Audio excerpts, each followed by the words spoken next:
There's something you need to understand about why this video found you right now.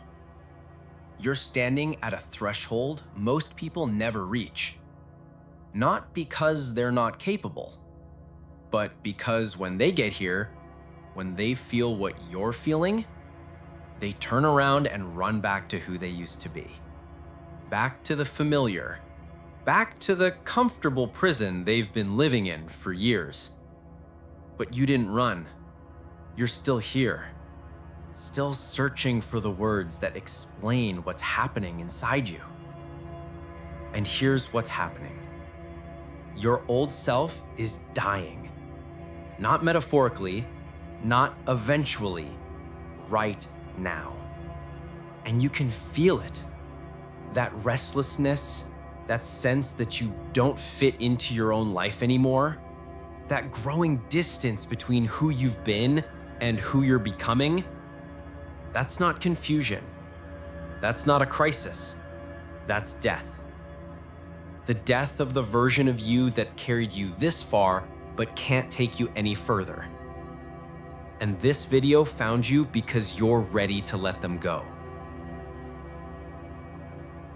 Let me tell you what nobody warns you about. You're addicted to who you were. Not because that version of you was happy, not because they had it all figured out, but because they're familiar. You know how they think. You know how they react. You know what to expect from them. And your brain, your nervous system, your entire body has been running the same program for so long that it feels like that's just who you are. But it's not. It's who you've been practicing. And there's a difference.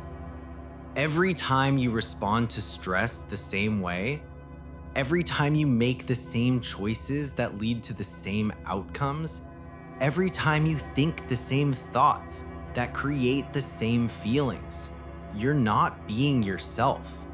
You're being a recording of yourself, a loop playing over and over. And the terrifying part, you don't even realize it's happening because the loop is so ingrained, so automatic, that it feels like identity. Like, this is just how I am. But it's not. It's just how you've been. And here's why that matters. You can't become who you're meant to be while you're still running the program of who you used to be. It's impossible. Because every new opportunity, every new relationship, every new version of yourself that's trying to emerge, it's being filtered through the old operating system. The one that's built on past wounds, past fears, past versions of reality that don't exist anymore. And so you keep repeating the same patterns, dating the same type of person in a different body, chasing the same goals that don't actually fulfill you, reacting to new situations with old trauma. And you're exhausted, not from life, from the weight of dragging a dead version of yourself into every new moment. And somewhere deep inside, you know it's time to let them go. But you're terrified because letting go of who you've been feels like dying. And it is. It absolutely is. But here's what makes this moment different from every other time you've thought about changing. This time, you're not trying to become someone new while staying who you are. You're finally realizing that those two things can't coexist. The old you has to die for the new you to be born. And I don't mean that in some dramatic burn your life down kind of way. I mean that the thoughts that got you here won't get you there. The beliefs that kept you safe in the past are keeping you small in the present. The identity you've been clinging to because it's familiar is the cage preventing you from becoming free. And until you're willing to let that version of yourself die, until you're willing to grieve them, thank them, and release them, you'll stay stuck. Not because you're not trying, but because you're trying to build a new life with the blueprint of an old one. Think about how this shows up in your actual life. You say you want to change, but you're still hanging around the same people who knew the old you and expect you to stay that way. You say you're working on yourself, but you're still having the same internal conversations, replaying the same mental loops, reinforcing the same limiting beliefs. You say you're ready to grow, but you're still making choices from fear, from scarcity, from the version of you that learned to play it safe because the world felt dangerous. And I'm not judging that. I'm naming it. Because you can't change what you're not willing to see. And most people spend their entire lives pretending they're evolving while secretly holding on to the person they've always been, hoping that somehow, magically, they'll transform without having to let anything go. But transformation doesn't work like that. Something has to die for something to be born. That's not a metaphor. That's the law. And here's the part that makes this so hard. Letting your old self die doesn't just mean letting go of the bad parts. It means letting go of the identity you built around surviving those bad parts. The person who had to be strong because no one else was. The person who had to be perfect because love felt conditional. The person who had to dim their light because shining felt dangerous. Those versions of you served a purpose. They protected you. They got you through. And there's grief in releasing them. Real grief. Because even though they were survival mechanisms, even though they were adaptations to pain, they were still you. For years, they were all you knew how to be. And now you're being asked to let them go and trust that there's a version of you underneath all that armor. A version that doesn't need to perform or protect or prove. A version that can just exist. And that's terrifying because you don't know that version yet. You've spent so long being the person you had to be that you forgot the person you actually are. So how do you do it? How do you actually let the old self die without feeling like you're losing yourself entirely? Maybe you start by noticing what you're holding on to and why. What version of yourself are you still running? What story are you still telling about who you are based on who you used to be? What beliefs are you carrying that don't belong to the person you're becoming? And then here's the shift. You stop trying to change those things. You just observe them. You notice the patterns without judgment. You watch yourself react the same way to the same triggers, and instead of beating yourself up for it, you just acknowledge it. Oh, there's the old program running. There's the version of me that learned to respond like this. And in that observation, in that awareness, something starts to shift. Because you can't be aware of the loop and stay in the loop at the same time. Awareness itself begins to break the cycle. Not because you're forcing change, but because you're finally seeing what's been invisible. And then maybe you practice something radical. You practice letting yourself be different. Not performing different. Not pretending to be different. Actually allowing yourself to think new thoughts, make new choices, respond in new ways. Even when it feels unfamiliar. Even when it feels uncomfortable. Even when every part of you is screaming to go back to what you know. Because that discomfort, that unfamiliarity, that's not a sign you're doing it wrong. That's a sign the old self is dying and the new self is being born. And birth is messy. It's painful. It doesn't feel like progress in the moment.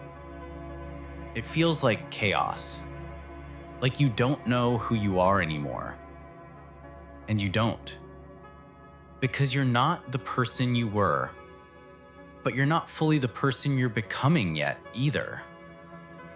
You're in the in-between, the void, the death before the rebirth. And most people panic here. They run back to the familiar because the unfamiliar feels like falling apart. But you're not falling apart. You're falling together in a new way. In a way that doesn't need the old armor, the old patterns, the old identity to feel whole. And here's what happens when you finally allow it. When you stop resisting the death of your old self and start trusting the birth of the new one, you become unrecognizable to yourself and to everyone who knew the old you. And some people won't like it. Some people will try to pull you back. They'll say you've changed, like it's an insult. And maybe you don't smile. Maybe you don't say anything. Maybe you just let them see that you're no longer apologizing for your evolution. You're no longer shrinking to make other people comfortable. You're no longer performing the old version of yourself to keep the peace. You're just being, fully, unapologetically. And that presence, that authenticity, that's what you've been chasing all along. Not a better version of who you were, but the truest version of who you are. The one that's been buried under years of conditioning, trauma, expectations, survival. And when that version emerges, when you finally let the old self die so the real self can breathe, everything changes. Not because your circumstances magically shift, but because you're no longer trying to force your new life to fit your old identity. You're finally free to become who you've always been underneath everything you had to be. Now, if this is landing, if you're recognizing yourself in these words, if you're standing at that threshold, feeling the old self dying and the new self trying to be born, I want you to do something. Go to the comments and type 4 words. The old me dies. That's it. No explanation, no story, just those 4 words. Because when you declare it publicly, when you name it, you're not just acknowledging what's happening, you're giving yourself permission to let it happen. You're saying, I see what's dying, and I'm not going to try to resuscitate it. I'm going to let it go. And if you know someone stuck in the loop, someone still running the old program, someone terrified to let their old self die, share this with them. Ask them to write it too. The old me dies. Because sometimes we need permission to stop being who we've been. This is that permission. Subscribe if you want to stay connected to this work. And if supporting through Super Thanks feels right, it directly fuels more content like this. But real talk, the fact that you're here, watching, listening, I don't take that for granted. Thank you. The truth is, your old self was never supposed to last forever. They were a chapter, a necessary one that taught you, shaped you, protected you. But chapters end. And trying to live in a chapter that's already over doesn't honor the story. It just keeps you stuck, rereading the same pages, wondering why the plot isn't moving forward. But but you're not stuck. You're just holding on to a version of yourself that's already gone. In the moment you release them, the moment you let the old self die, with gratitude instead of grief, with trust instead of terror, the next chapter opens.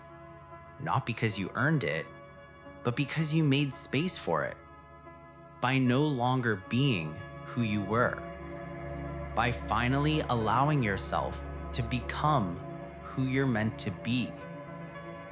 In that version, the one emerging right now, the one you can feel taking shape, they don't need to perform.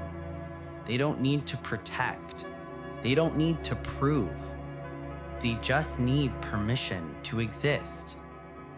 This video found you to give you that permission, to remind you that death isn't the enemy. Staying the same is. So let the old you go. Let them rest. Let them be the foundation, not the ceiling. And step into who you're becoming, unapologetically, fully, finally. Because your old self has been dying for a while now. You just needed to hear that it's okay to let them.